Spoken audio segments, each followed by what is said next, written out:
mas vamos então a proceder com a apresentação e posteriormente a professora já faria as suas palavras de abertura, né? A professora Janaína Kelly Gomes Arandas, ela é zootecnista formada pela Universidade Federal Rural de Pernambuco, com mestrado e doutorado pela mesma universidade, doutorado em zootecnia. Atualmente ela é bolsista e pesquisadora de desenvolvimento científico na Universidade Federal Rural de Pernambuco, com experiência na área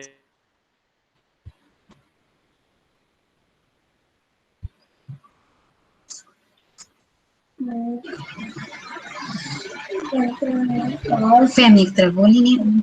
Acho que a gente teve um probleminha. Wilder? Sim. Deu uma travada. Opa. Em qual parte ficamos? Na apresentação. Ok. Estava dizendo, então, que vou começar a apresentação da professora doutora, né, Janaína Kelly Gomes. Ela é zootecnista formada pela Universidade Federal Rural de Pernambuco, com mestrado e doutorado na mesma universidade, doutorado em zootecnia. Atualmente é bolsista, pesquisadora de desenvolvimento científico na Universidade Federal Rural de Pernambuco, com experiência na área de zootecnia e ênfase na conservação de recursos genéticos animais, atuando nos temas de análise multivariada de dados, pequenos ruminantes, conservação, caracterização e melhoramento genético participativo. Então, sem mais preâmbulos, agradecemos à professora doutora Janaína e a palavra é com você. Obrigada, professor Wilder e professora Aline. Eu agradeço o convite. É um prazer, na tarde de hoje, estar falando de um tema que faz parte da minha vida profissional e é um tema muito prazeroso de falar, né? Eu espero que seja proveitoso essa tarde, essa troca de experiência, e sejam muito bem-vindos. Eu posso já começar a projetar a tela? Sim, por favor. Só um momento. Então, se algum momento travar durante a palestra, vocês me avisem, tá bom? Se tiver alguma interferência durante esse momento. Sem problema, a gente já sabe como são as coisas com a internet.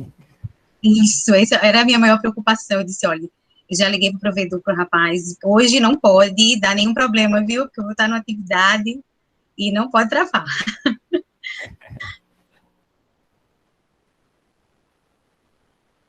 Deixa eu ver se vai. Peraí. Perfeito, já está aparecendo na tela. Todos conseguem ver? Tudo ok? Pronto, gente. Então, boa tarde. Perdão, pode falar, professora. professor. Só ocultar aí na barrinha que aparece. Sim, só ocultar e pronto. Sim. Pronto. Ótimo, obrigada. Bom, gente, então a palestra de hoje, que eu vou ministrar hoje para vocês, ela está intitulada como Ferramentas e Desafios na Conservação de Ovinos no Brasil. E como eu disse anteriormente para vocês, esse é um tema muito prazeroso de falar, porque faz parte, né, da minha vida profissional. Eu trabalhei no mestrado, no doutorado, e que venho trabalhando agora, né, como pesquisadora de desenvolvimento científico e tecnológico lá na Rural. E aí eu sempre gosto de começar essa palestra, né, colocando o tema, né, mas o que seria uma conservação de raças? Já que esse é o tema da nossa palestra, né, as ferramentas e os desafios que são utilizados em programas de conservação de ovinos no Brasil. Então, o que seria a conservação, né, de recursos genéticos, ou o que seria a conservação de raças, especificamente raças de ovinos, que é o que vamos tratar hoje aqui nessa palestra. Então, conservação seriam todas as medidas, né, utilizadas para garantir a sobrevivência de uma população de animais que esteja sobre algum grau de ameaça. E aí é sempre o questionamento que é feito, né? Então, programas de conservação serviriam para quê especificamente? Especificamente para raças que estejam, né, em algum grau de ameaça. Então, o programa de conservação, a conservação de recursos genéticos, são todas as ações, são todas as medidas que serão adotadas para garantir a variabilidade genética dessa raça e, consequentemente, a sobrevivência dela. E quais são as orientações que a FAO, né, que é um órgão máximo que rege as diretrizes para a conservação de recursos genéticos no mundo, qual é a orientação que a FAO ela nos dá em relação à conservação de raças ameaçadas? que raças em algum grau de ameaça, elas devem ser ou conservada ou preservada. E a situação, o programa que a gente vai adotar, seja de preservação ou de conservação, ele vai depender muito da situação de risco dessa raça. Se é uma raça com alto grau de risco, né, com alto grau de desaparecer, nós adotamos nesse momento um programa de preservação. Por quê? O programa de preservação, ele remete à não utilização desse recurso genético. Então, eu não posso utilizar, ou seja, não posso abater para consumo. Uma raça que esteve em uma situação de risco não tão crítica, nós podemos adotar um programa de conservação, porque conservação remete ao uso desse recurso genético, mas um uso de forma sustentável. E uma raça, ela só pode ser alvo de um programa de melhoramento se ela estiver realmente fora de risco.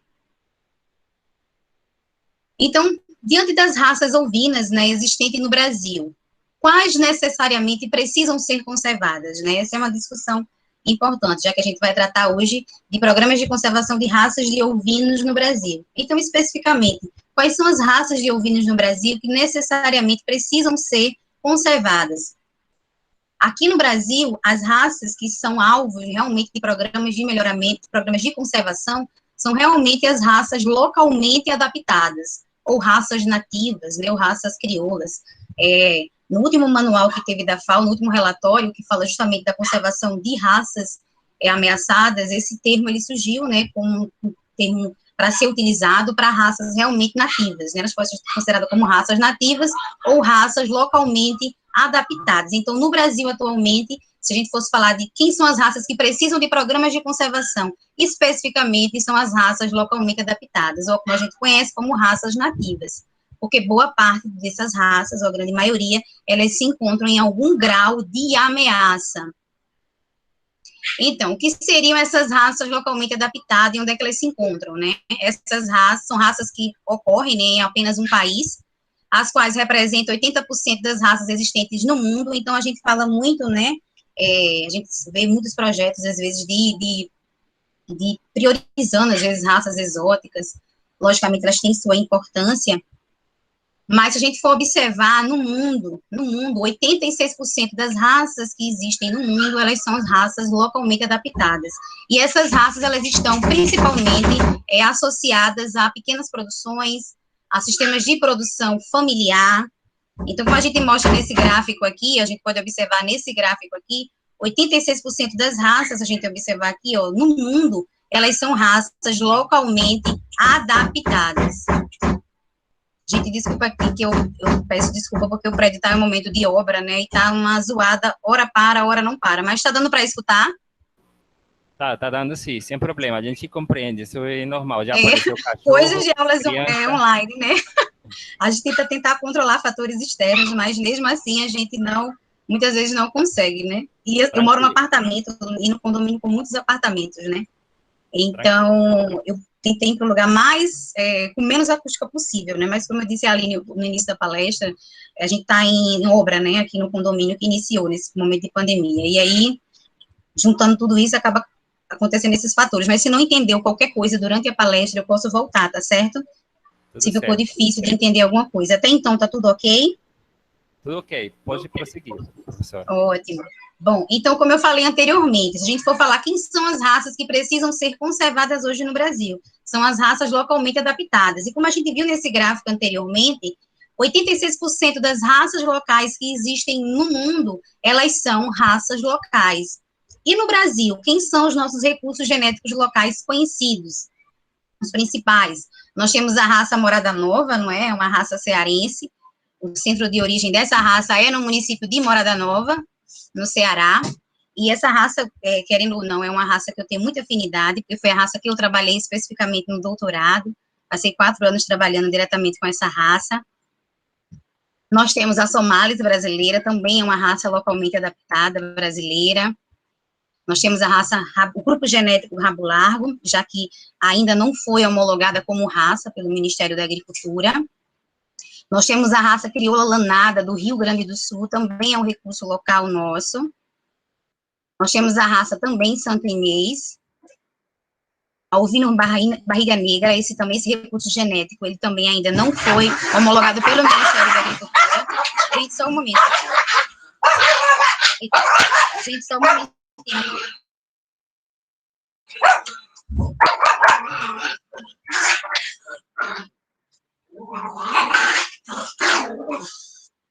Só um momento. Eu comecei. Começou?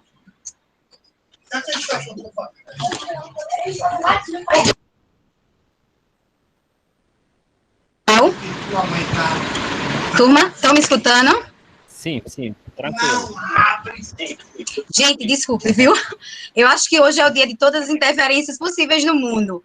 Até por cima eu tenho um Yorkshire aqui que invadiu. Gente, eu peço desculpa, viu? Mas as palestras online, acho que hoje tudo aconteceu, inclusive o Yorkshire que apareceu aqui no meio da palestra para atrapalhar. Perdão, viu, gente? Tranquilo, professora. Bom, mas agora eu vou prender ele, não vai acontecer mais. Eu peço desculpa pelo atrapalho. Bom, então, voltando ao que eu estava falando anteriormente, né? A gente tem vários recursos genéticos locais aqui no Brasil. Dentre eles, nós temos o ovino barriga negra, né? Esse recurso, a gente chama de ovino, ou chama de grupo genético, aquelas raças que ainda não foram homologadas pelo Ministério da Agricultura.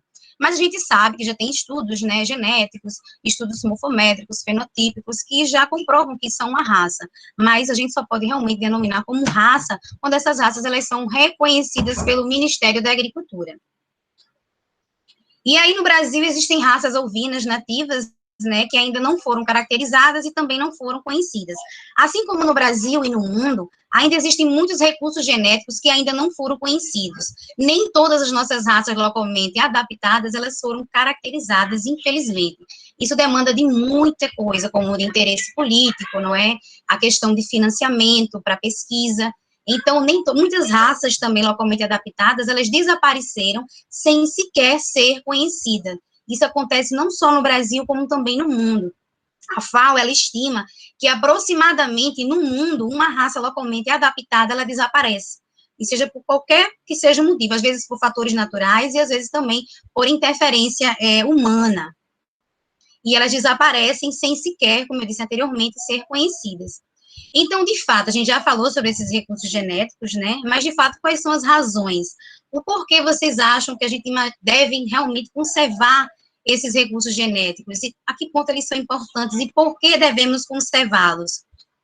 Um dos principais desafios na conservação de recursos genéticos é justamente identificar razões sólidas para que a gente possa manter esses recursos genéticos na sociedade. Então, razões sólidas pelas quais as sociedades elas devem realmente conservar esses recursos genéticos. Esse é um dos principais desafios. A gente estava falando no início da aula sobre a questão da valorização de produtos, ou da promoção de produtos dessas raças nativas. A gente vai ver no final dessa palestra que esse é um dos caminhos que a gente pode seguir como forma de tentar manter essas raças, né, em território brasileiro. E quais são as principais características desses recursos genéticos de ovinos no Brasil? A maioria dessas raças, elas são criadas em sistema extensivo de criação, são bem adaptadas ao ambiente onde vive, e a gente sabe que esse processo de adaptação ele não surgiu do nada, a gente sabe que as raças que foram formadas aqui em território brasileiro, elas são raças que foram formadas a partir das raças inseridas aqui no período de colonização, principalmente por raças oriundas da Península Ibérica. E elas são raças que desempenham múltiplas funções, porque em relação aos ovinos, especificamente aos ovinos deslanados, a gente sabe que são raças que elas desempenham múltiplas funções, oferecendo carne, pele, para as populações que as detêm. Além disso, elas são importantes, né, no abastecimento de alimento, servem de matéria-prima em zonas de condições climáticas extremas e recursos alimentícios escassos, já que essas raças são altamente adaptadas a locais onde muitas outras raças exóticas não conseguiriam sobreviver. São importante fonte de renda e de proteína, principalmente para pequenos criadores rurais, né, principalmente do ponto de vista socioeconômico. E, além disso, são raças que apresentam importância histórica. E não só as raças localmente, de ovinos localmente adaptados no Brasil, mas também no mundo, essas raças elas têm um papel importante no combate da fome. Especificamente, como eu disse anteriormente, né? Essas raças elas estão muito associadas à pequena produção familiar e, de certa forma, elas apresentam um papel extremamente importante no combate da fome no mundo. Então, de maneira geral, raças de ovinos localmente adaptados no Brasil, eles apresentam importância, o valor econômico, valor cultural e histórico, como eu falei anteriormente, já que essas raças elas estão associadas aos pequenos criadores, então, por trás daquela raça existe toda uma história. Eu tenho um exemplo da raça Morada Nova, né? Um capítulo da minha tese de doutorado foi fazer esse resgate histórico-cultural da raça Morada Nova, e através dos criadores, né, foi um trabalho com uma abordagem etnozootécnica, ou seja, que visava fazer uma conexão do conhecimento local com o conhecimento científico, e a gente pôde perceber, né, através desse resgate histórico da raça, a importância daquela raça para aqueles criadores e a importância daquela raça para aquela localidade onde ela foi ali formada, né, o berço de origem da raça, que é, como eu disse anteriormente, no município de Morada Nova, no estado do Ceará. E o valor social que essas raças também apresentam. No entanto, apesar de todos esses fatores importantes que a gente viu anteriormente, infelizmente, a maioria dessas raças localmente adaptadas, ou raças nativas, elas se encontram em algum grau de ameaça. E o resultado de tudo isso, né? E um dos principais fatores, de fato, para essa ameaça, atualmente, além de questões políticas, de interesse político, é também o cruzamento indiscriminado com raças exóticas, né?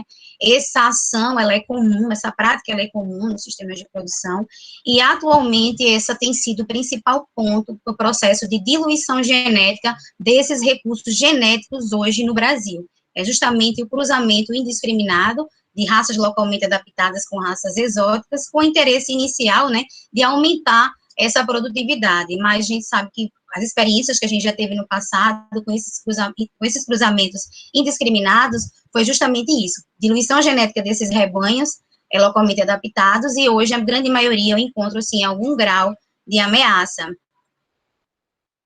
E qual é o resultado de tudo isso? Diminuição dos efetivos desses rebanhos, diluição genética desses recursos genéticos, perda de diversidade genética, e, em um grau muito mais avançado, a questão da extinção da raça.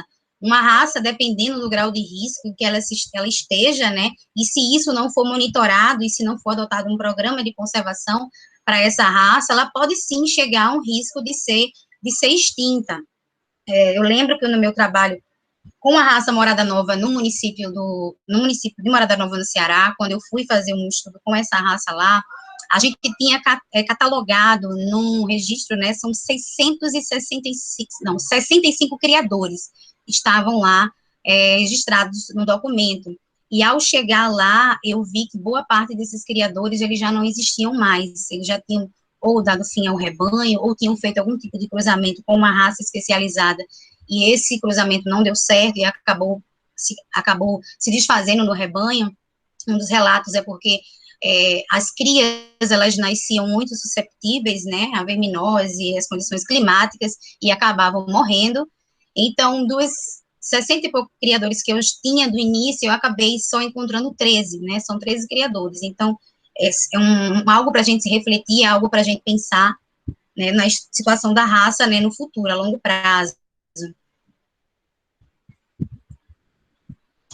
Bom, e aí, em relação às principais etapas de um programa de conservação, né? A gente já acabou de ver logo anteriormente que um programa de conservação são todas as medidas ou todas as ações que nós vamos fazer para a conservação, né, de uma raça. E todo programa de conservação, ele tem etapas. E quais são as principais etapas dentro de um programa de conservação?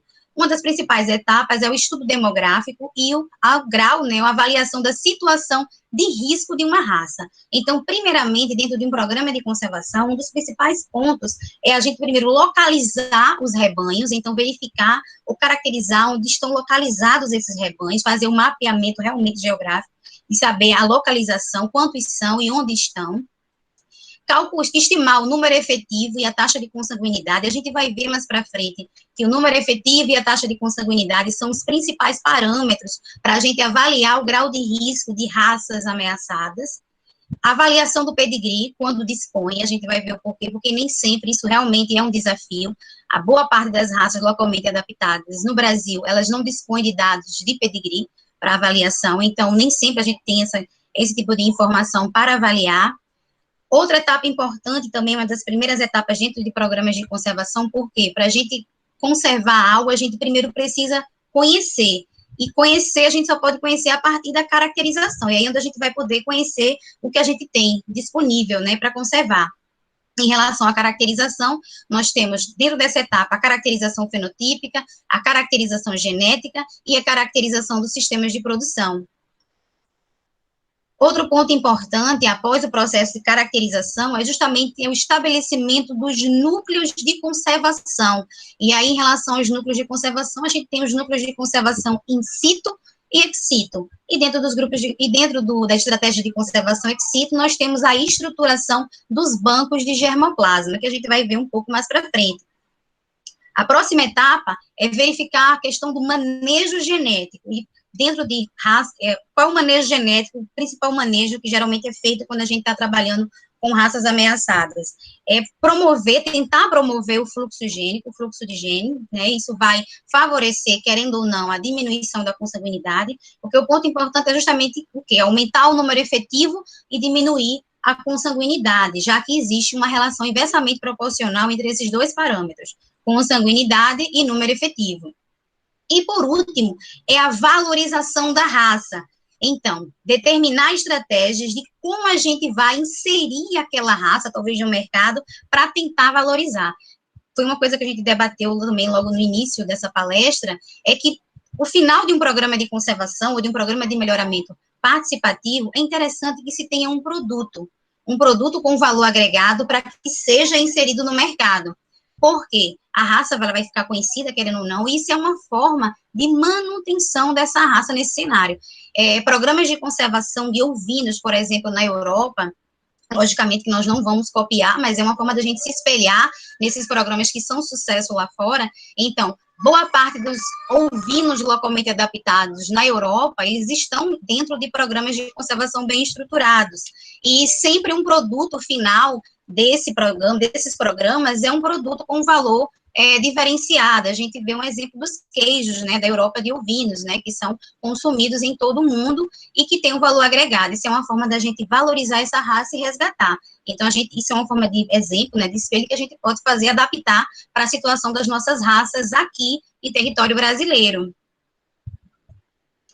Bom, e aí, como eu falei anteriormente, uma das principais etapas de um programa de conservação é a classificação do grau de risco de uma raça. A gente primeiro precisa ver em que grau de risco essa raça está, até porque para a gente saber que medida nós vamos adotar até então. Então, como eu disse anteriormente, essa é uma realidade das nossas raças localmente adaptadas, que a maioria delas, elas não dispõem de dados de pedigree. E como é que a gente faz, então, para avaliar o grau de risco para populações que não apresentam dados de pedigree? Um dos principais parâmetros que são utilizados para a classificação do grau de risco de populações ameaçadas e que não dispõem de dados de pedigree, ou seja, conhecidas como populações não genealógicas, é justamente o número efetivo e a taxa de consanguinidade, né? A FAO já indica que esses dois parâmetros, eles são essenciais de ser avaliados em situações muito críticas, como eu falei anteriormente, em populações que não dispõem de dados de pedigree. E aí, o que a gente faz? A gente pode estimar o número efetivo e a taxa de consanguinidade, e aí verificar como é que a raça ela se encontra. Em relação a isso, nós temos um trabalho elaborado em 2012, né, com uma raça morada nova, que tinha por objetivo era justamente verificar, além da questão demográfica da raça, mas também verificar o grau de risco que essa raça se encontrava. Então, foram investigados, né, rebanhos, foram estimados o número efetivo e a taxa de consanguinidade em rebanhos encontrados no estado de Pernambuco, Paraíba, Rio Grande do Norte, Ceará e São Paulo. E o que é que a gente encontrou? O que é que a gente observou a partir das estimativas que foram calculadas? Que em todos os rebanhos, o número efetivo, ele se encontra abaixo do que é estabelecido pela FAO.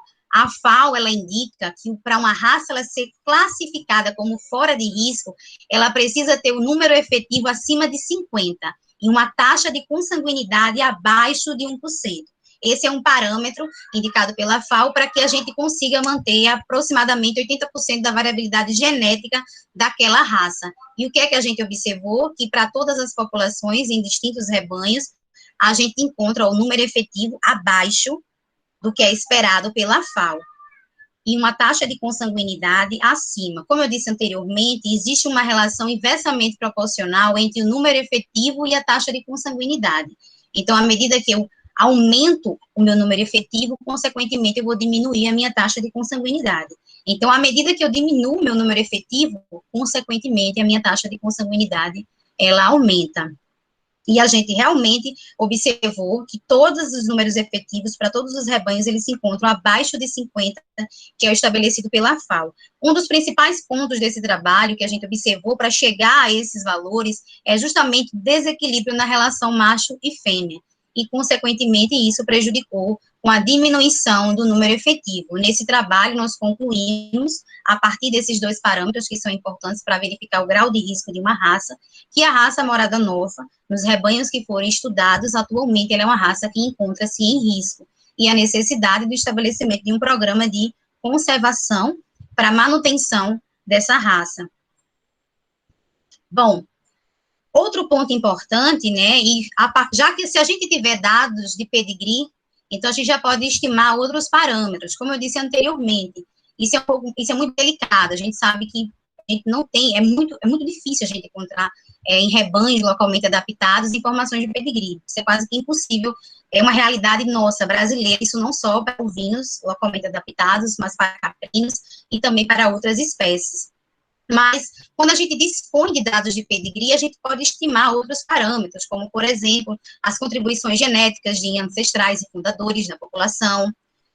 Podemos estimar o parentesco médio, a integridade do pedigree. Podemos também verificar as estatísticas FIS de Wright, o FIS, o FST, o FIT, que mede justamente e avalia a heterogeneidade que existe tanto entre e dentre populações de uma raça. Então, se a gente tem dados de pedigree, a gente também pode fazer outras estimativas, como a gente tem um exemplo aqui do trabalho de Rodrigues e colaboradores em 2009. Ela fez a avaliação da raça morada nova a partir de dados de pedigree, e a gente vê aqui esse gráfico, né, com a relação da consanguinidade e o coeficiente de parentesco médio ao longo dos anos em que foi avaliado. No entanto, e aqui a gente também tem outros trabalhos, esse aqui recente, de Tino e colaboradores em 2020, e ele avaliou, né, justamente a estrutura populacional da raça morada nova, da raça somalis e da raça santinesa a partir de dados de pedigree, e aqui ele estimou outros parâmetros que são possíveis de ser estimados quando a gente dispõe de dados de pedigree. Uma coisa que é importante destacar aqui, isso é uma situação que a gente encontra na maioria das raças, quando a gente vai avaliar dados de pedigree, é a questão da contribuição do número de ancestrais, que explicam 50% da diversidade genética da raça. Observem aqui o total de animais que a gente tem para esses rebanhos. E aqui é a quantidade dos rebanhos que contribuíram 50% para a diversidade genética desse rebanho. Então, se a gente pode perceber aqui um afunilamento genético, e que a base genética, ela começou muito restrita, ó, como a gente pode observar nessa última linha aqui.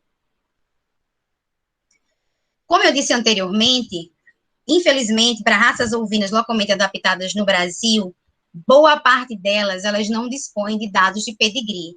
E quando dispõe de dados de pedigree, uma parte considerável desses trabalhos, eles estão associados a núcleos de conservação que muitas vezes são coordenados por instituições públicas, como Embrapa e outras instituições de ensino e pesquisa. Então, como eu falei anteriormente, boa parte dos trabalhos que a gente vem desenvolvendo realmente é estimando o número efetivo de taxa de consanguinidade, porque existe uma dificuldade muito grande da gente ter informações de pedigree para essas raças. Nessas situações muito extremas, quando a gente não dispõe de dados de pedigree, um ponto que a gente pode fazer, e se tiver recurso financeiro para isso, é fazer a análise molecular desses rebanhos, mas como eu vou falar mais para frente, isso realmente, esse tipo de ferramenta que é utilizada dentro do programa, dentro de programas de conservação, ela realmente requer um recurso financeiro para isso, né, já que essas análises, elas não são tão baratas. Bom, como eu disse anteriormente, a caracterização, ela é uma das principais ferramentas adotadas em programas de conservação de ovinos. Então, como eu falei, para a gente conservar algo, seja ele o que for, a gente primeiro precisa conhecer esse recurso genético, precisa conhecer essa raça. A partir daí, a gente pode verificar a situação dela e verificar o que a gente pode fazer para tentar conservar essa raça. Então, a caracterização é uma das principais ferramentas dentro de programas de conservação de ovinos no Brasil. E em relação à caracterização, de quê, né? A gente faz a caracterização de quê? Como a gente faz essa caracterização e para que a gente faz essa caracterização? De que a gente já sabe, né? São dos recursos genéticos que estão ameaçados, ou das raças de ovinos localmente adaptadas que estão ameaçadas. E como é que a gente faz essa caracterização? A caracterização, ela é feita seguindo 2 parâmetros. A gente faz a caracterização do rebanho e fazemos também a caracterização do sistema de criação ou do sistema produtivo dessa raça. Em relação à caracterização do rebanho, especificamente, nós podemos caracterizar aquele recurso genético ou aquela raça local do ponto de vista genético, como também podemos caracterizá-la do ponto de vista fenotípico. Em relação à caracterização do sistema de produção ou do sistema de criação, os principais parâmetros que são avaliados são os aspectos econômicos, os aspectos sociais e os aspectos técnicos. Ou seja, nesse dendrograma, nessa organização que eu estou mostrando para vocês aqui, é basicamente o que a gente faz quando a gente faz a caracterização de um recurso genético ameaçado dentro de um programa de conservação. Então, é caracterização genética e fenotípica e caracterização do sistema de criação. Então, essas são as principais medidas que são feitas para essa etapa. E para que a gente faz essa caracterização? Para que essa caracterização é importante? Para verificar a distinção entre raças, porque a gente pode verificar a diferenciação que existe não só intrarracial, mas interracial, não só dentro de uma raça, mas também entre raça. A gente pode verificar isso a partir de dados genéticos e também a gente pode verificar isso a partir do padrão fenotípico dessa raça. A gente pode verificar essas distinções, essas diferenciações. Avaliar a diversidade genética que está disponível, definir a situação de risco de uma raça, porque também a gente pode, a partir da caracterização, também definir se uma raça ela está ameaçada ou não, como, por exemplo, no meu mestrado eu trabalhei com caracterização fenotípica, mas foi com caprinos da raça Canidae. E aí a gente avaliou esses animais do ponto de vista fenotípico. Então, fiz medidas morfométricas e mensurei medidas morfométricas e avaliei morfologicamente esses animais. A gente pode avaliar esses rebanhos e verificar, por exemplo, se um rebanho está se distanciando do seu padrão fenotípico. Por exemplo, um rebanho mais distante geograficamente. Será que se esse rebanho está sofrendo algum efeito de isolamento geográfico? Será que o perfil fenotípico desse rebanho está se diferenciando da raça? Então, tudo isso, a caracterização, ela permite, não só do ponto de vista fenotípico, mas também do ponto de vista molecular. E, por fim, verificar também, através da caracterização do sistema de produção, verificar a contribuição do rebanho, a questão do manejo reprodutivo que está sendo adotado, e o quanto isso vai impactar também na situação de risco dessa raça, o manejo reprodutivo que o criador está adotando. Então, se eu caracterizo isso, se eu verifico isso, eu posso também utilizar isso como medida para verificar a situação de risco dessa raça. Será que um manejo reprodutivo que o criador utiliza no seu rebanho é cruzamento com raças exóticas? Então, ali eu já tenho um ponto de partida para verificar a situação de risco da raça. Alguma dúvida? Alguém falou alguma coisa? Não, tudo certo, professora. Ah, desculpa, achei que tinha falado alguma coisa. Tá dando para entender até aqui, gente? Tá rápido? Ou tá tudo ok? Tudo ok? Parece que é tudo certo, professora. No chat ninguém manifestou problema nenhum. Ótimo, obrigada. Bom, em relação à caracterização fenotípica dos animais, como eu disse anteriormente, a caracterização do rebanho, ela pode ser feita tanto do ponto de vista fenotípico, como também do ponto de vista molecular. E como eu disse anteriormente, a caracterização ela é uma das principais ferramentas na conservação de ovinos localmente adaptados no Brasil. Então, o que seria, né? O que se pode ver e o que se pode medir quando a gente está fazendo, quando a gente está aplicando ou desenvolvendo essa ferramenta? Do ponto de vista fenotípico, o que é que a gente pode avaliar? Parâmetros morfométricos, como perímetro, comprimento, largura, ângulos, parâmetros morfológicos também, como presença ou ausência de uma característica, produção de leite desse animal, produção de carne, aspectos reprodutivos, como intervalo de parto, idade da primeira cria, questões adaptativas também, como tolerância ao calor, resistência à doença. Mas, primeiramente, uma das principais ferramentas que são utilizadas, uma das principais análises que são feitas, ou coletadas essas informações, é a caracterização fenotípica do ponto de vista morfológico e morfométrico. Por quê? Esse é um tipo de ferramenta de baixo custo, e não dispõe de muito recurso financeiro para você conseguir coletar essas informações. Então, em relação à caracterização morfológica, nós vamos avaliar as variáveis qualitativas, ou seja, aquelas que eu não consigo expressar numericamente. Em relação à caracterização morfométrica, eu vou avaliar as variáveis quantitativas desse animal, ou seja, aquelas que eu consigo expressar numericamente. E como eu falei anteriormente, a caracterização fenotípica geralmente é uma das principais ferramentas que são utilizadas em programas de conservação, porque ela tem as seguintes vantagens: como é uma ferramenta de baixo custo, de grande praticidade, e principalmente países em desenvolvimento, onde há uma carência, né, de disponibilidade de recurso financeiro. A gente, como eu falei anteriormente, as avaliações genéticas, elas são avaliações caras, e nem sempre um grupo de pesquisa ou um projeto de pesquisa, ela dispõe de recurso financeiro para isso, Brasil. Então, a caracterização fenotípica, ela se torna uma ferramenta essencial para essa situação, porque, como eu disse anteriormente, é uma ferramenta de baixo custo e grande praticidade. E você consegue obter resultados satisfatórios que você pode, a partir dali, avaliar o grau de risco dessa raça. E uma coisa que eu sempre gosto de comentar nessa palestra, e que às vezes até pode surgir essa dúvida, de fato, qual ferramenta é mais importante, né, dentro de um programa de conservação, né, professora? Você falou de caracterização morfológica, de caracterização morfométrica, falou caracterização genética, caracterização do sistema de produção, mas diante disso tudo, qual é a mais importante? Todas são importantes. Se eu pudesse dar um indicativo, algo mais, eu estou montando um programa de conservação, qual ferramenta você, professora, acha que eu deveria utilizar? Todas as ferramentas, ou seja, desde a caracterização fenotípica, molecular, o sistema de produção, tudo, porque não existe uma ferramenta melhor que a outra, elas se complementam. Os resultados de cada ferramenta que você vai obter utilizando ou aplicando cada ferramenta, esses resultados, eles se complementam para você chegar a uma conclusão mais precisa ainda da situação daquela raça. Então, como a gente viu anteriormente, né, em relação à caracterização fenotípica, nós podemos avaliar o animal tanto do ponto de vista morfométrico, como também do ponto de vista morfológico. Em relação a variáveis morfológicas, como eu disse anteriormente, são variáveis que a gente não consegue quantificar, então a gente qualifica. Então, quais são as principais variáveis que são avaliadas quando a gente vai fazer a avaliação morfológica, a caracterização morfológica de ovinos no Brasil?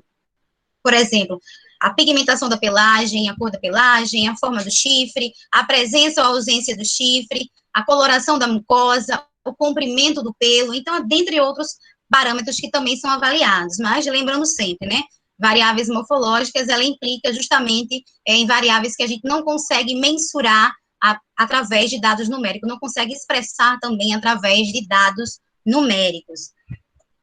E aqui a gente tem um exemplo de um trabalho de Denise, colaboradores, em 2011, que fez a caracterização morfológica de ovinos barriga negra, né, desse grupo genético aqui, né, que ainda não foi homologado como raça pelo Ministério da Agricultura. Então, apesar de a gente saber que realmente é uma raça, mas nós não podemos denominar como raça, pois ainda não foi registrada pelo Ministério da Agricultura como raça. Em relação à caracterização morfométrica, quais são as principais ferramentas que a gente utiliza para a gente fazer a mensuração dos animais? Os animais geralmente são mensurados através de uma fita métrica ou através de um paquímetro, e é por isso que eu sempre, como eu disse anteriormente, esse tipo de ferramenta, ela é uma ferramenta de baixo custo, para a gente poder avaliar os animais, ela não demanda de tanto recurso financeiro para isso. E aqui a gente tem um exemplo, né, de um trabalho que a gente vem desenvolvendo, né, de um trabalho que foi publicado agora no ano 2009, um grupo de pesquisa em conservação de recursos genéticos, ao qual eu faço parte, na Universidade Federal Rural de Pernambuco. Esse ovino é o ovino berganês, é um grupo genético berganês, é um grupo que está se formou, na verdade, no município de Petrolina, e ele está em processo, né, de homologação para se tornar realmente uma raça. E para o processo de homologação de uma raça, além de diversas outras etapas, uma das etapas é você caracterizar aquela raça, demonstrar que aquela raça realmente é uma raça do ponto de vista fenotípico, molecular, produtivo. Então, a gente avaliou essa raça, né, do ponto de vista morfométrico, e aqui são algumas das variáveis que a gente mensurou no corpo do animal. Então, como longitude, largura da garupa, longitude da garupa, altura da cernelha, a altura da região sacral, comprimento do corpo, perímetro torácico, comprimento da canela, largura do peito, e todas as mensurações que são feitas, né, na cabeça do animal. Então, essas aqui são as principais medidas que a gente são mensuradas quando a gente vai fazer a caracterização fenotípica do ponto de vista morfométrico desses animais.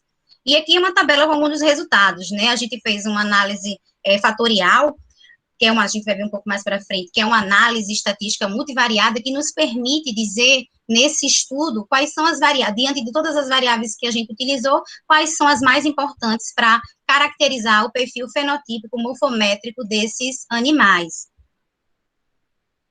E diante disso tudo que a gente acabou de falar, né, diante desses dados que a gente acabou de apresentar, um dos métodos que vem sendo utilizados, associados à avaliação de dados morfométricos e também morfológicos, e tem apoiado esses estudos, é justamente a utilização de estatísticas mais robustas, dentre elas os métodos estatísticos multivariados. Então, nos últimos anos, a estatística multivariada ela já vem sendo utilizada há um bom tempo, mas ela veio ser efetivamente mais utilizada dentro da área de conservação de recursos genéticos, na parte de caracterização fenotípica, realmente nos últimos 10 anos. Então, essa ferramenta, ela tem sido muito utilizada para a análise desses dados, porque elas nos permitem avaliar esses animais tendo um outro aspecto. Então, quais são as principais análises que a gente vem utilizando, quais são as principais análises multivariadas que a gente vem utilizando para avaliar esses dados? Como exemplo, a análise fatorial, a gente também tem a análise de componentes principais, a análise discriminante, a análise de correspondência. Então, a gente vê aqui ao lado, ó, esse aqui é um gráfico que é gerado por uma análise discriminante. Então, como eu disse anteriormente, a análise discriminante, ela é uma análise estatística muito utilizada para avaliação, por exemplo, de dados morfométricos de animais.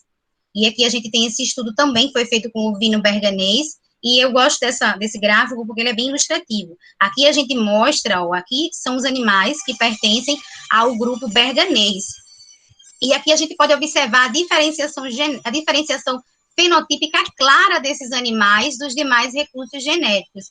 O que é que a gente avaliou aqui? Além do ovino berganês, nós avaliamos também os cruzamentos de berganês com santinês, avaliamos a raça Doppler, avaliamos também o cruzamento da raça Doppler com santinês. E a gente observa aqui, ó, que a diferenciação fenotípica desses grupos, ó, a partir do perfil morfométrico. Veja só que o ovino berganês hoje, que a gente não pode ainda caracterizar ou denominá-lo como raça, ele é fenotipicamente diferente dos demais, só um momento, gente, dos demais ovinos que nós estamos avaliando. Bom, então, sobre outro ponto genético, sobre outro ponto que nós vamos avaliar aqui, é justamente a caracterização genética dos animais. A gente acabou de ver a caracterização fenotípica desses animais, e agora nós vamos ver a caracterização genética desses animais. Então, quais são as ferramentas, o que é que a gente utiliza para fazer a caracterização genética desses animais? Um dos pontos muito importantes que estão sendo utilizados hoje na caracterização genética é a caracterização molecular a partir da genética molecular desses animais. Então, todos os parâmetros que a gente pode estimar a partir de dados de pedigree, como, por exemplo, verificar a estatística F de Wright, FIS, FST, número efetivo, taxa de consanguinidade, a gente também pode estimar a partir de dados moleculares. Então, foi isso que eu disse anteriormente. Na ausência de dados de pedigree, a gente pode optar pela genética molecular para estimar esses parâmetros. No entanto, esse tipo de ferramenta, apesar de ser essencial, ela demanda realmente de recurso financeiro. Bom, em relação à caracterização a nível genético molecular, né, é realizado principalmente para quê? Então, para que a gente faz a caracterização genética de recursos que estejam ameaçados de algum grau de extinção? Identificar parentesco e as relações genéticas dentro de populações, esse é um dos principais parâmetros também avaliados. Então, eu posso avaliar não só aquela população, não só aquela raça, quando eu falo dos rebanhos, eu não posso também avaliar o rebanho avaliar a diversidade genética que existe dentro desse rebanho, como também eu posso avaliar a diversidade genética que existe entre esses rebanhos. Determinar parâmetros de diversidade intra- e interracial, ou seja, eu posso verificar a diversidade genética que existe dentro dessas raças e também verificar a relação genética que existe dessa raça que eu estou avaliando com as demais raças, com outras raças, na verdade. Fornecer informações sobre relações evolutivas, esclarecer centros de origem e de migração. Existem muitos trabalhos, principalmente desenvolvidos com raças, não aqui no Brasil, mas fora do Brasil, somente nos centros de domesticação. Existem muitas raças, existem muitos estudos genéticos feitos para verificar essa questão do centro de migração, centro, origem genética de raças. Implementar atividades de mapeamento de genes, incluindo a identificação de portadores de genes conhecidos. Em populações com informações limitadas, ou nenhuma informação de pedigree, né, a estrutura de população, esses marcadores, como eu falei anteriormente, eles podem ser usados para estimar todos os parâmetros que a gente estima a partir de dados de pedigree. Um software que é muito utilizado quando a gente dispõe de dados de pedigree é o INDOG, né? O INDOG, ele é uma ferramenta, ele é um software estatístico que é muito utilizado quando a gente dispõe de dados de pedigree para avaliar a situação dessa raça. Quando eu disse anteriormente, quando você não dispõe, a gente pode utilizar a genética molecular como ferramenta para avaliar todos esses parâmetros. E aqui a gente tem um estudo recente de Paiva e colaboradores em 2020, que verificava justamente, tinha o objetivo de verificar a variabilidade genética de raças localmente adaptadas deslanadas aqui no Brasil, e foi um estudo feito com a raça Morada Nova, com a raça Somali, com a raça Rabo Largo e com a raça Santinês. E aí eu gosto também dessa ilustração aqui desse artigo, porque aqui é muito claro e que mostra a distância genética que existe entre essas raças. Logicamente, a raça Morada Nova é muito mais próxima da Somalis, e um pouco mais distante da raça Rabo Largo.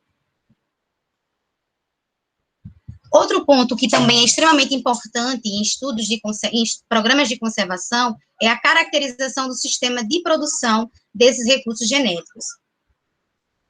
Então, quais são os principais parâmetros que a gente avalia quando está avaliando o sistema de produção, o sistema de criação desses recursos genéticos? Como eu disse anteriormente, mas por que, professora, como é que a avaliação do sistema de produção ela pode ser importante dentro de programa de conservação? Além de a gente poder verificar questões de manejo, verificar o grau de risco de uma raça, por exemplo, a gente, a partir de uma caracterização do sistema de produção, eu posso também identificar um produto ali, que esteja sendo desenvolvido pelo criador, que possa ter um potencial de ser inserido no mercado. Então, se eu não faço um estudo como esse antes, eu não tenho como verificar, eu não tenho como saber o caminho que eu vou seguir. Geralmente, nesses estudos, na sua totalidade, né, a ferramenta que é utilizada para fazer a caracterização do sistema de criação é justamente os questionários, né, semi-estruturados ou estruturados. E quais são os aspectos que são avaliados quando a gente vai avaliar ou quando a gente vai caracterizar o sistema de criação de ovinos no Brasil? A gente avalia os aspectos econômicos, e aí os níveis de produção, qual a finalidade da criação, os aspectos sociais, a idade do criador, a escolaridade e a renda. E, gente, esses aspectos sociais, eles são essenciais, inclusive, para a gente poder verificar a situação da raça ao longo prazo. Por quê? Eu vou trazer como exemplo a idade do criador. A idade do criador, ela é uma variável determinante, porque se a gente tem uma raça localmente adaptada, como exemplo, e a partir de que eu faço uma caracterização do sistema de produção, eu observo que, a partir dessa investigação, que boa parte dos criadores dessa raça, eles já são idosos, e que os filhos desses criadores, eles não têm nenhum tipo de envolvimento com o rebanho, por efeito de êxodo rural, e dentre outros fatores. Então, a partir dessa variável, eu posso ali identificar uma lacuna, um problema que a raça pode enfrentar ao longo prazo. Porque na ausência desses criadores, quem vai tomar a frente, né, dessas criações? Então, para vocês basicamente entender que sistema de criação, a caracterização do sistema de criação, entre vários aspectos, a gente pode estimar diversas situações em relação à raça que a gente esteja avaliando. Em relação aos aspectos técnicos, assistência técnica, manejo sanitário, reprodutivo, alimentar. Como eu disse anteriormente, principalmente o manejo reprodutivo, é importante ser avaliado em estudos como esse, porque a forma como o criador maneja os seus animais, ela também pode determinar, ela pode também explicar muito dos meus resultados. Eu vou trazer um exemplo claro sobre isso. Vamos dizer que eu esteja avaliando uma raça, avaliei ela do ponto de vista morfométrico e avaliei ela do ponto de vista genético molecular. e eu observei um distanciamento muito grande entre os rebanhos, tanto em relação ao seu perfil fenotípico, como também em relação ao seu perfil, aos seus dados moleculares. Eu percebi um distanciamento muito grande desses rebanhos, que não era para acontecer, já que a gente está tratando de uma mesma raça, não era para existir uma distância tão grande em relação ao perfil fenotípico e em relação ao perfil genético. No entanto, eu coletei informações também do sistema de produção. E eu verifiquei que em muitos rebanhos que eu avaliei, boa parte desses, isso é um exemplo hipotético, boa parte desses criadores, eles adotam como manejo reprodutivo a introdução de raças exóticas, utilizam raças exóticas para cruzamento. Então, querendo ou não, essa informação, ela vai justamente colaborar para a gente chegar a uma conclusão dos meus dados fenotípicos e moleculares. Isso comprova que não existe uma ferramenta mais importante que a outra. Essas ferramentas, elas, de fato, se complementam. Então, se hoje eu pudesse indicar para alguém que vai elaborar, ou esteja agora tentando elaborar um projeto de conservação, seja para qualquer que seja o recurso genético, o meu indicativo é que você tiver, logicamente, dispor de recursos financeiros para isso, é que coloque realmente todas as etapas de caracterização dentro desse projeto. Porque no final você realmente vai ter uma conclusão mais fidedigna realmente da realidade daquela raça. E aqui a gente tem um estudo recente que eu fiz com a raça Morada Nova, foi publicado recentemente esse ano, foi a caracterização do sistema de produção de criador da raça Morada Nova no centro de origem da raça, a partir de uma perspectiva multivariada. Então, eu avaliei não só criadores da raça Morada Nova, mas eu também avaliei o sistema de produção de criadores mestiços da raça Morada Nova, né? Eu queria verificar quais eram as diferenças, as similaridades, né, ou diferenças que existiam em relação ao manejo, dentre outras variáveis, entre esses dois grupos de criadores. Então, aqui eu avaliei diversos parâmetros, né, tem outras informações, eu trouxe só apenas uma tabela, aqui é mais basicamente sobre questão social, como sexo, idade dos criadores, como eles se definem, né, quais são as outras funções, os outros tipos de animais que eles criam ou manejam, né, agricultura. E o que é que eu observei? Eu cheguei a essa conclusão nesse trabalho. Eu observei que, em relação a criadores da raça Morada Nova, a gente não tem criadores jovens para essa raça, como a gente observa aqui. Boa parte dos criadores, eles já são de adultos, né, a idosos. E isso é um ponto preocupante para a raça, né? Boa parte desses criadores eu investiguei para saber se os filhos, eles tinham conhecimento da criação, ou se ajudavam os criadores no manejo dos animais. Então, boa parte dos filhos, eles não estavam na cidade, trabalhavam em outra área. Então, uma raça que já está ameaçada, né? A gente já sabe, já tem comprovação científica que é uma raça que se encontra em um grau de ameaça. E a gente já sabe que os poucos criadores do centro de origem, esse estudo eu não fiz com todos os rebanhos existentes no Brasil. Eu fiz esse estudo especificamente no centro de formação da raça Morada Nova, que é no município de Morada Nova, no Ceará, como eu já falei anteriormente. E no centro de origem da raça, a gente observou isso. Boa parte desses criadores, eles já têm uma idade um pouco mais avançada, né? Já tem boa parte já acima de 70 anos, a gente encontrou lá.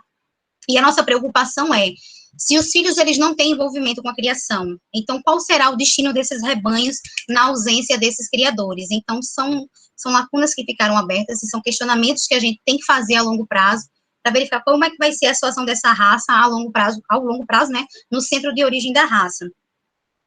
Ainda bem que a raça Morada Nova, ela tem um programa de conservação bem estruturado, um programa que é gerenciado pela Embrapa Caprinos e Ovinos, em Sobral, e conta com a colaboração de diversas instituições de pesquisa e ensino. Então, vários estudos estão sendo feitos com a raça Morada Nova, inclusive com o objetivo de inserir um produto no mercado para valorização dessa raça. Então, estamos caminhando para isso, né, para chegar nesse objetivo, nesse resultado.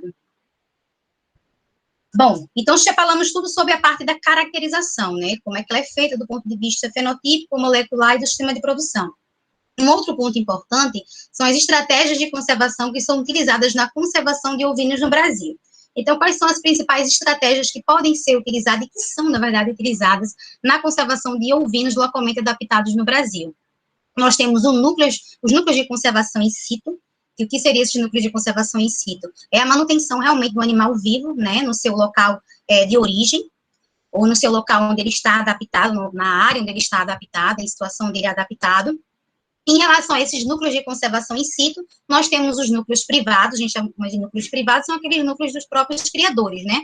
Se a gente for levar em consideração que um rebanho de um criador, ele querendo ou não, é um núcleo de conservação in situ, ele está mantendo aquele rebanho ali.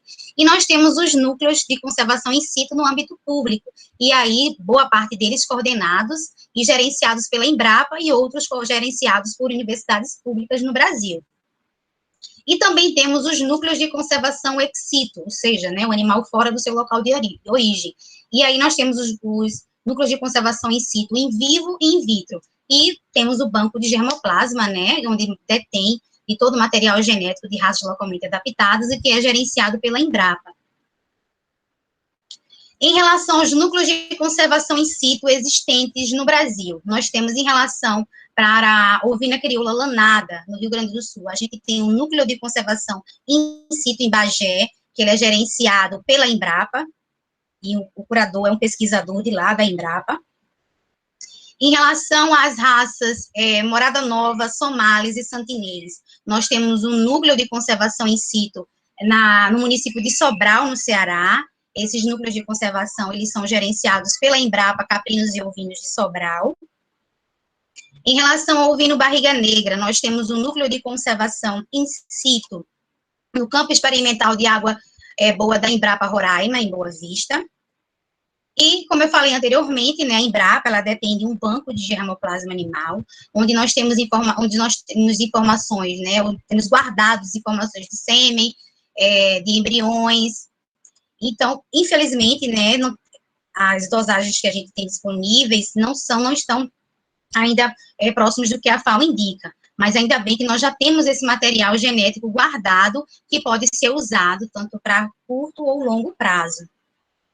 E a gente observa que, além de raças ovinas, nós também temos para as outras espécies. Então, esse banco aqui contempla a raça Morada Nova, a raça Santinês, a ovina crioula lanada. Nós temos informações guardadas nesse banco de germoplasma, que fica em Brasília.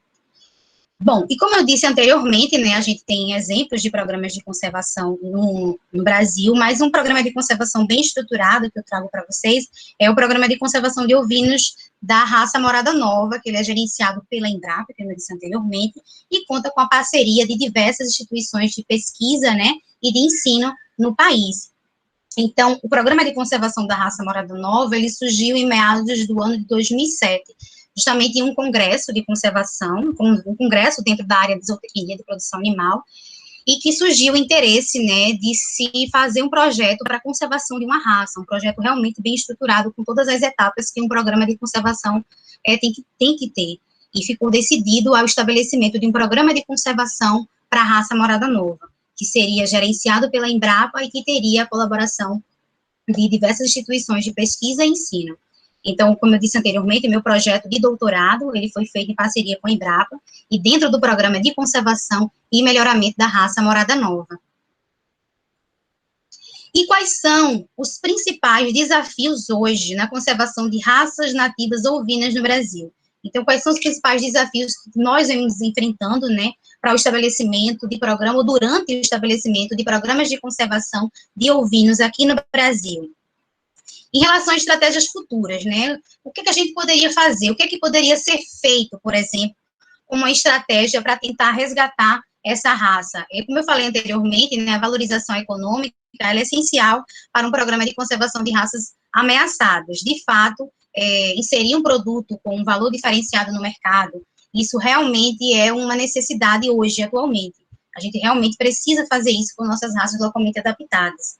Como eu falei, não é copiar os exemplos da Europa, mas se vir como espelho, como exemplo, né, para a gente poder fazer isso com os nossos recursos locais aqui no Brasil. Bom, medidas de incentivo para uso e conservação de raças locais, né, na conservação, esse termo incentivo se refere a toda ou qualquer medida de estímulo para manutenção e uso da diversidade genética interracial, devido às características e por que, né, a gente vai valorizar essas raças ameaçadas através dessa promoção de produtos. O porquê? Devido às características de adaptação desses animais, né, o custo para produzi-los já é geralmente menor em comparado às raças especializadas. Nós já temos comprovações, estudos científicos que comprovam isso, né, dados científicos que comprovam isso, que em mesmas situações, em situações semelhantes, uma raça localmente adaptada, ela pode ser tão produtiva quanto uma raça exótica, né, dependendo da situação e da realidade, se igual.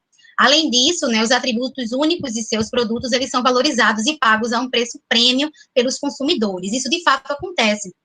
A gente pode pegar como exemplo os queijos de ovelhas nativas, os queijos de ovelhas localmente adaptadas na Europa, que são comercializados e difundidos em todo o mundo por um preço, né, diferenciado. E as pessoas, elas realmente apreciam. Por ser um produto de uma raça localmente adaptada, né, criada em sistema extensivo, então existe toda uma história por trás disso. Então, os incentivos para raças locais, ele inclui desenvolvimento de nichos de mercado para a sua valorização, é o que, de fato, a gente precisa estabelecer e fazer isso aqui com a raça, com as nossas raças localmente adaptadas, é o que está se tentando fazer com a raça Morada Nova, realmente a gente está seguindo, o grupo da Embrapa está seguindo esse caminho para tentar realmente fornecer um produto, algo diferenciado no mercado, para a valorização dessa raça. E em relação ao outro desafio que também é importante, é uma coisa que vem se discutindo muito ao longo dos anos, porque boa parte dos programas de conservação que foram desenvolvidos no passado, boa parte deles, eles desconsideraram o conhecimento local em todas as etapas desses programas de conservação. Estudos recentes, estudos científicos desenvolvidos recentemente, têm comprovado que o conhecimento local, ele pode ser uma ferramenta a ser agregada dentro de programas de conservação, e eles têm uma importância muito grande, porque você vai implantar um programa de conservação de acordo com a realidade local. Isso só é permitido se você realmente fizer uma conexão entre o conhecimento local e o conhecimento científico. Então, agregar o conhecimento local em todas as fases dos programas de conservação, né, desde a caracterização, definições de marcas ou produtos baseados na cultura local e associados aos recursos genéticos, definição das formas locais de obtenção, até porque uma das etapas para a gente caracterizar um produto de uma raça localmente adaptada é justamente verificar as formas as práticas locais para o processamento ou obtenção desse produto. Então, se a gente está com o objetivo de lançar um produto diferenciado no mercado, um dos pontos importantes é saber se esse produto já existe, se ele já existe entre essa comunidade.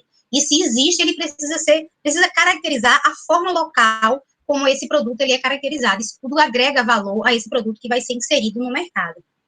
E aí eu trouxe o exemplo, né, do queijo Serra da Estrela, né, lá de Portugal, como já citado anteriormente. Então, como eu falei, já existem estudos científicos que comprovam realmente que o conhecimento local, ele pode ser inserido dentro de programas de conservação e de melhoramento participativo, né? A gente já sabe que criadores, eles detêm realmente de um conhecimento, e esse conhecimento é importante que seja agregado a esses programas, para que a gente consiga ter realmente um êxito ao final desse processo. Então, esse trabalho foi um trabalho publicado em 2017, né? Foi oriundo e formado a partir dos dados da minha tese.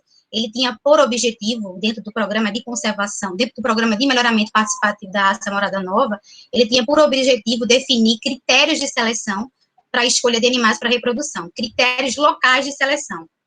Então, a gente queria investigar se, será que os criadores locais, eles tinham critérios de seleção próprios na seleção de machos e fêmeas para reprodução, e esse estudo comprovou que, de fato, os criadores, eles apresentam critérios para a escolha desses animais, e que esses critérios, eles podem ser, né, utilizados de alguma forma dentro desses programas, dentro do programa de melhoramento da raça Morada Nova. Bom, e outros desafios em relação à caracterização dos recursos genéticos, né, a gente ainda tem a necessidade de conhecer melhor. Como eu disse anteriormente, nem todos os recursos genéticos de ovinos existentes no Brasil, eles foram caracterizados, ainda existem muitos que ainda precisam ser conhecidos. A gente está fazendo agora esse estudo recente com o ovino berganês, para tentar caracterizá-lo e tentar torná-lo ele como uma raça reconhecida pelo Ministério da Agricultura, mas existem outros ovinos já conhecidos que precisam ser melhor caracterizados, e ainda existem aqueles ovinos que realmente a gente não conhece, não tem conhecimento deles, e precisam ser conhecidos. E principalmente, né, em relação à conservação da diversidade genética, a valorização cultural associada a esses recursos genéticos. Então, a inserção do conhecimento local, a inserção das práticas locais de criação, das práticas locais de obtenção de produtos, tudo isso também tem que ser associado, e é um desafio, né, uma forma de como fazer essa compilação. Mas o momento é esse, né, a gente já vê exemplos de estudos desenvolvidos lá fora com a agregação do conhecimento local dentro de programas de conservação, dentro de programas de melhoramento participativo, que tem alcançado sucesso ao final desses projetos. Então, o desafio para programas aqui no Brasil, a Embrapa, junto com o Programa de Conservação e Melhoramento da Raça Morada Nova, já vem fazendo esse trabalho com abordagem etnozootécnica, ou seja, com a inserção do conhecimento local dentro das etapas de conservação e melhoramento, e a gente já tem conseguido resultados satisfatórios. Muito obrigada, eu deixo o meu telefone, meu número, meu e-mail, na verdade, aqui, para se alguém tiver alguma dúvida, algum interesse de material que eu possa enviar, tá bom? Eu posso estar enviando para vocês. Foi um prazer passar essa tarde com vocês. Deixa eu voltar aqui para ver vocês agora, peraí. Bom, muito obrigado, professora Janaína, pela sua excelente palestra, né? Eu acho que todo mundo está aqui ávido por fazer algumas perguntas. Vamos deixar uma pausa para você tomar uma água, fazer uma pequena pausa. E vamos prosseguir. Professor Wilder, eu até queria pedir desculpa pelas interferências durante a palestra, né? A gente tenta controlar todos os... Lá em casa, é diferente de quando a gente está numa sala de aula, numa palestra realmente presencial. Eu estava conversando com meu marido, eu disse, olha, essas palestras virtuais têm sido um desafio para mim. Falando, o tema da palestra é desafios, né, na conservação de ovinos, também tem sido um desafio nessas palestras online. Eu moro num apartamento pequeno, e aí, junto com 2 cachorros e uma criança. Então, a gente tenta controlar, mas mesmo assim acontece, então eu peço desculpa. E além disso, associado à obra, né? Eu disse, não, mas eu vou ministrar a palestra de qualquer forma. E peço desculpa a qualquer interferência, né? Não, foi todo muito tranquilo, muito dentro do que é o nosso novo normal, né? E a gente já se acostumou a esse tipo de situações também, né? Então, eu acho que vamos dar lugar a algumas perguntas que já estão aqui anotadas no chat. Então, vou começar com a pergunta do Luiz Alberto. Luiz Alberto pergunta assim, qual o olhar da professora sobre o caso da Santa Inês, visto que foi degenerada por misturas de Suffolk e Hampshire Down? Deve-se voltar à Santa Inês original ou continuar nessa situação artificial de uma raça considerada localmente adaptada? Isso mesmo, é uma coisa para a gente pensar e é uma coisa preocupante, né? Porque a gente sabe que houve muitos cruzamentos indiscriminados com a raça Santa Inês, e muitas vezes o que a gente tem hoje, muitas vezes não tem nada a ver com a genética de origem. Um dos objetivos de programas de conservação é principalmente resgatar genética de origem. Isso é um dos principais pontos de programas de conservação, é resgatar a genética de origem. Então, talvez uma coisa importante de ser feito nesse momento é realmente resgatar essa genética de origem, né, de origem da raça. Por quê?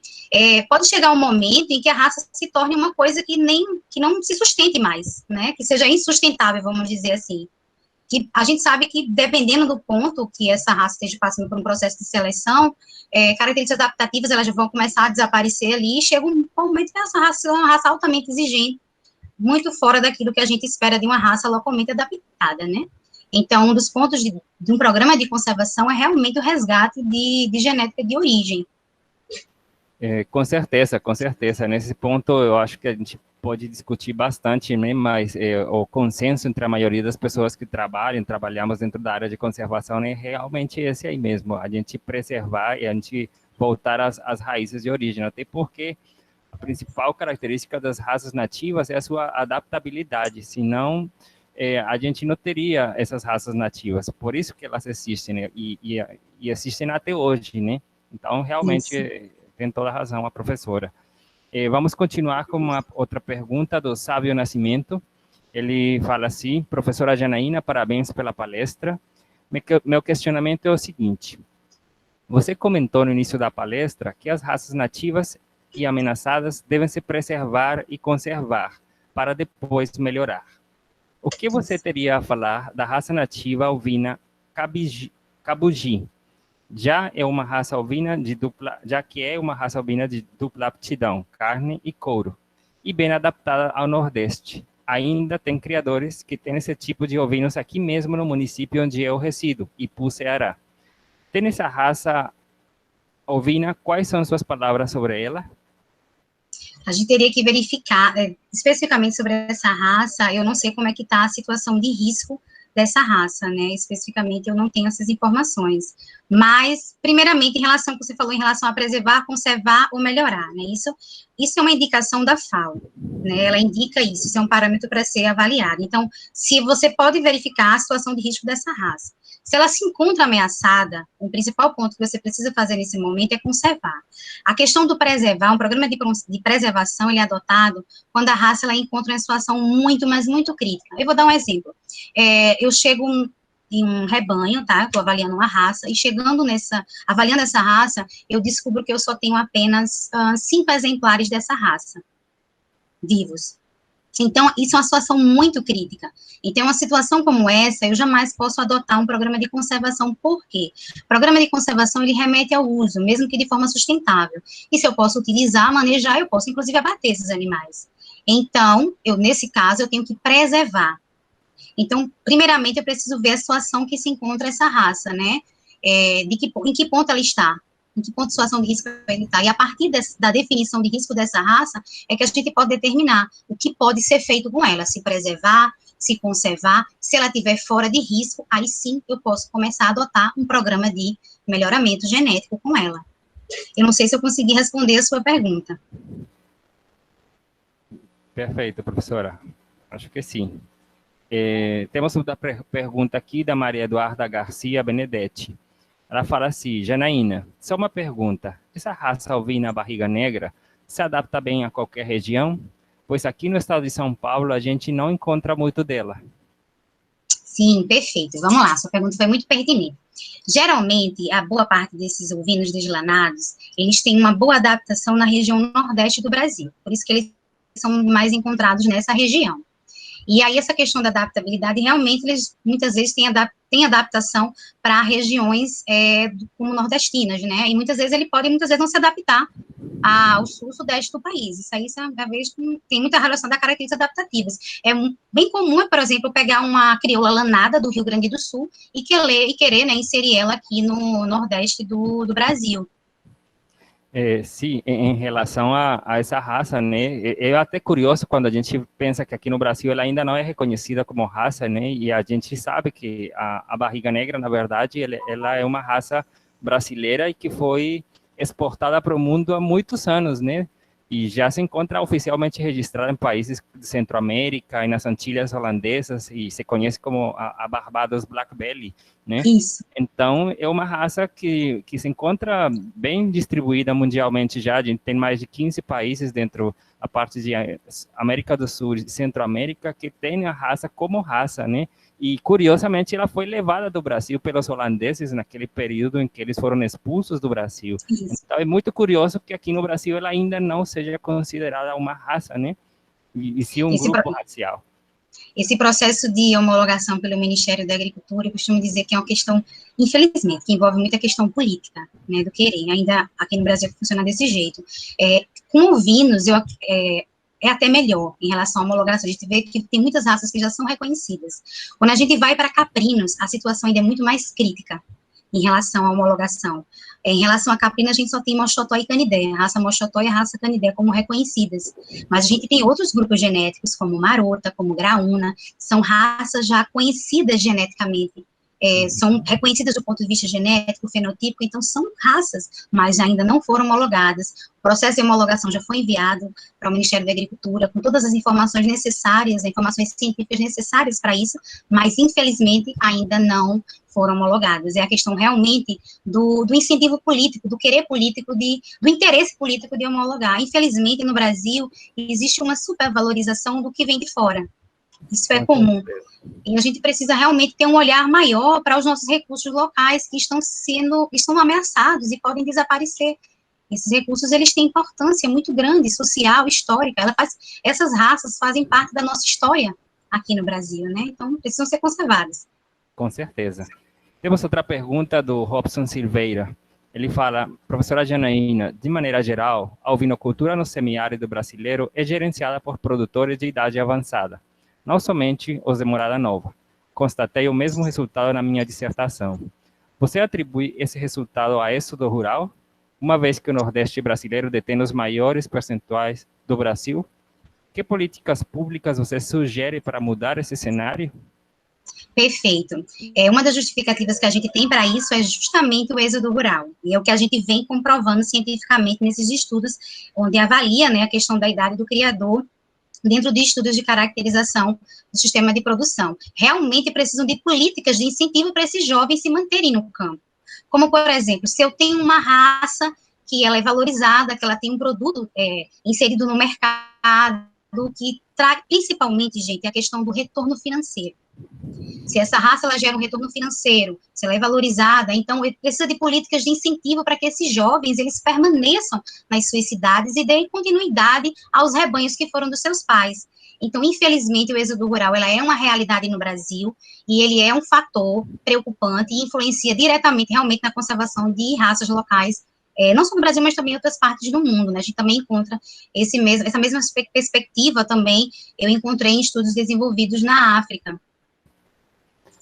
Perfeito, professora. Eu tenho uma pergunta aqui do próximo, o Hélio Costa. Hélio é um dos nossos mais grandes colaboradores dentro do grupo GPOV, né? Eu não sei se Hélio quer fazer a pergunta no microfone ao vivo, ou prefere que eu leia a pergunta? O Hélio? Não, ele botou, não, pode ler, por favor. Vamos lá, então tá, vamos lá. Hélio pergunta, como usar a estratégia de conservação de recursos genéticos com os aspectos atrelados a índices produtivos que possam trazer rentabilidade ao sistema de produção de ovinos? O quanto a busca excessiva pela padronização racial e não melhoria genética favoreceu os produtores buscarem outros caminhos em se desfazer da raça morada nova, como aconteceu no Ceará? Como minimizar essa busca excessiva pela padronização da raça e buscar uma maneira de conservar um recurso genético mostrando utilidade? Hélio, essa realmente é uma grande lacuna dentro de programas de melhoramento participativo, a exemplo do programa da raça morada nova. Realmente, quando a gente foi avaliar os critérios de seleção locais para escolhas de animais para reprodução, todos os critérios eles estão associados ao perfil fenotípico do animal, ao padrão fenotípico. Então, existe realmente, em relação do ponto de vista do criador, a necessidade de manutenção desse padrão racial. Mas existe até talvez uma justificativa para isso que eu encontrei quando fiz a caracterização do sistema de produção. Os criadores de morada nova, acho que foi o exemplo que você trouxe, não foi, Hélio? Foi o exemplo de morada nova? O professor Hélio trouxe, foi esse exemplo, não foi isso? Pronto, então eu posso trazer como uma experiência que eu tive lá. A justificativa dos criadores para a supervalorização do padrão racial é porque eles ganham dinheiro, retorno financeiro, vendendo genética. E para se vender genética, né, como eles informam, eles precisam de um animal que esteja totalmente dentro do padrão racial, porque isso também é uma fonte de renda para eles. Além do abate dos animais, eles também ganham dinheiro com a venda de animais para reprodução. Mas, logicamente, que precisaria associar também isso a índices reprodutivos, né? A Embrapa vem fazendo diversos testes de desempenho dentro do programa de melhoramento participativo da raça. Agora que nós já temos informações, já sabemos quais são os critérios de seleção locais para a escolha de animais para a reprodução dos criadores, o próximo passo é realmente fazer uma ponte de tentar conectar, né, o interesse desses criadores também o interesse dos pesquisadores da Embrapa, né, associando os índices reprodutivos, para que a gente realmente tenha uma raça que esteja de acordo com ambas as partes, né, fazendo a juíza do meio.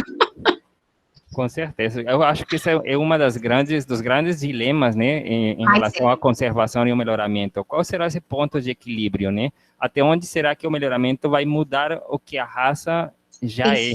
Até onde eu posso mudar essas características através de uma seleção direcionada para características de produção? E talvez vou perder o que a raça ganhou nesses tantos anos de adaptação. Então, esse é um ponto realmente muito importante, sem contar na questão das características imateriais. Qual o valor do sentimento daquela pessoa pela raça?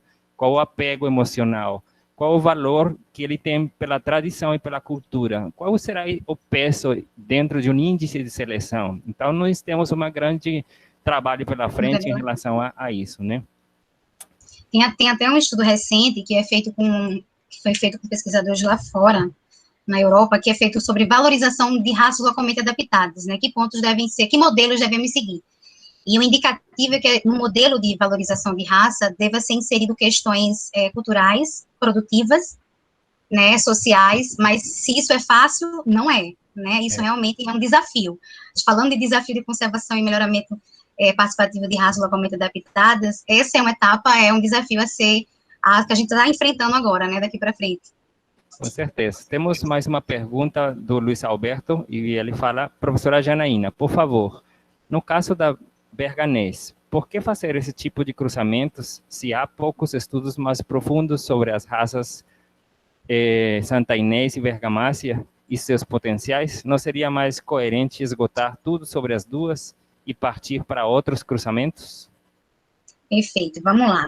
A questão dos cruzamentos é porque eles já existem lá. Então, a gente queria avaliar a questão dos cruzamentos, esses cruzamentos que a gente avaliou dentro desse estudo que eu apresentei anteriormente, são cruzamentos que já são feitos lá entre os criadores. Então, foi aproveitado o momento para avaliar justamente as diferenças que existem do ponto de vista fenotípico, não só isso, mas a gente é um estudo amplo, né? A gente avaliou a questão produtiva, medidas de carcaça, dentre outros parâmetros que foram avaliados, componentes não carcaças, e é sempre comparando para ver qual é o desempenho dessas raças comparado aos seus cruzamentos e a própria bergamácia.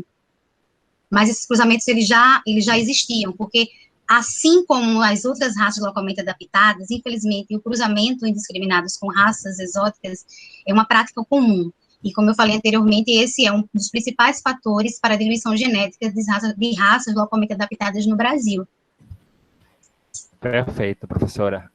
Nesse momento, nós não temos mais perguntas registradas no chat, então eu vou pedir, se alguém tem alguma pergunta, quer fazer com o microfone aberto, pode se manifestar, sem nenhum problema.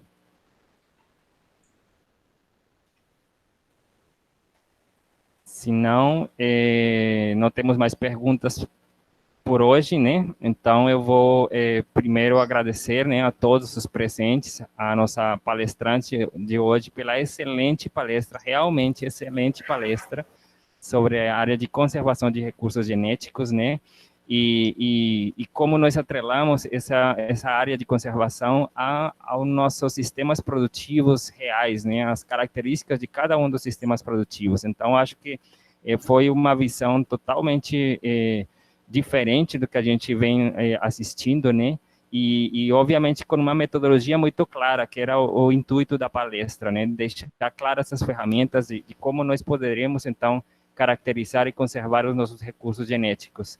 Eu queria passar a palavra para a professora Aline, né, nesse momento, para ela expressar suas palavras. Não sei se consegue, nesse momento, ela está com problemas da internet, não sei se nesse momento ela se encontra.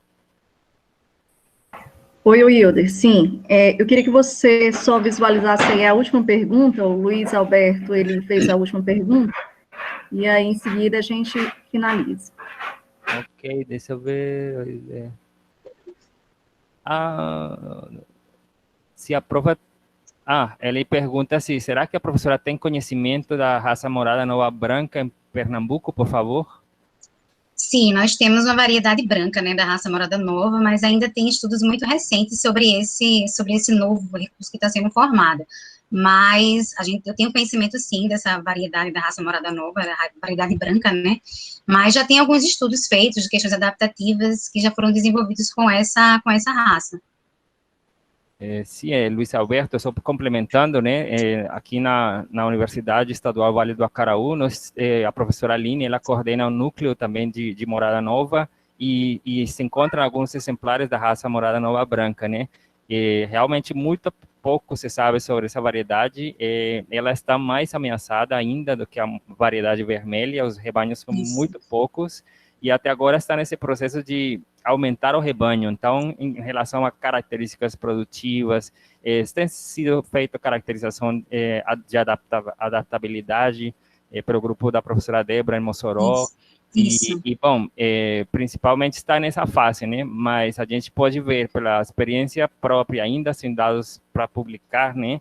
Que tem umas características totalmente vantajosas dentro do nosso sistema de produção, em relação à produtividade também, né? A gente consegue ver umas diferenças em relação à variedade vermelha, mas ainda tem muito para a gente estudar sobre essa variedade. É um recurso que ainda precisa ser melhor conhecido. Com E certeza. que bom que a equipe de pesquisa já está estudando, que é isso que nós precisamos, muito bom. Então, professora Aline, cedo a palavra. Obrigada, Wilder, muito obrigada pela moderação. E, professora Janaína, voltando, né, para lhe agradecer pela excelente palestra.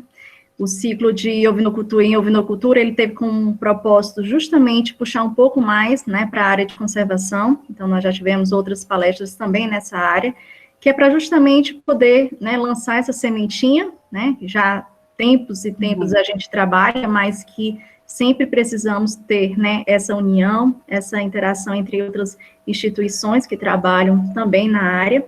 Então, desde já, muito obrigada por ter aceito o convite, por estar aqui conosco, compartilhando aí suas experiências, né, aqui eu visualizando aí seus trabalhos no Morada Nova. Então, assim, é isso que a gente espera, né, que a gente possa se unir cada vez mais, trabalhamos juntos, podemos chegar lá, né, então, muito obrigada, tá, em nome do curso de zootecnia, em nome da Universidade Estadual Vale do Acaraú, desde já deixo aqui os nossos sinceros agradecimentos.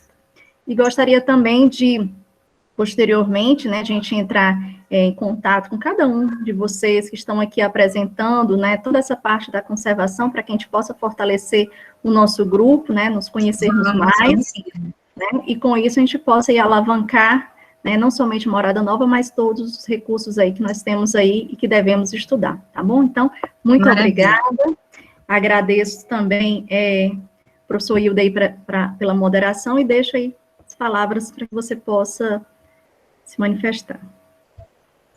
Obrigada, professora Aline, professor Wilder. Agradeço o convite. Como eu falei, é sempre um prazer falar sobre conservação, né? Faz parte da minha vida. Eu digo, acho que eu sou uma conservacionista nata, onde eu chego e saio falando sobre isso. Então, para mim, foi uma tarde muito deliciosa para falar de algo que eu tanto gosto. E vamos fortalecer essa parceria, né, entre grupos de pesquisa. Nós temos um interesse comum, né? Então, eu estou disposta para isso. E, novamente, agradeço a todos a presença, por passarem a tarde aqui escutando, falando um pouco sobre conservação, e até uma próxima. Até. Muito obrigado. Obrigada, professora, e agradeço aqui a todos os participantes, né, que ficaram até agora conosco. Muito obrigada por estarem aqui, por estarem participando desse primeiro ciclo de palestras de ovinocultura, e nos encontramos, né, na segunda-feira com a próxima palestra, e na terça, e aí será o nosso último dia, né, nosso último encontro aí do primeiro ciclo de palestras em ovinocultura. Então, boa tarde a todos, fiquem com Deus, fiquem em casa, e até segunda-feira. Até. Até. Fique em casa. Isso mesmo.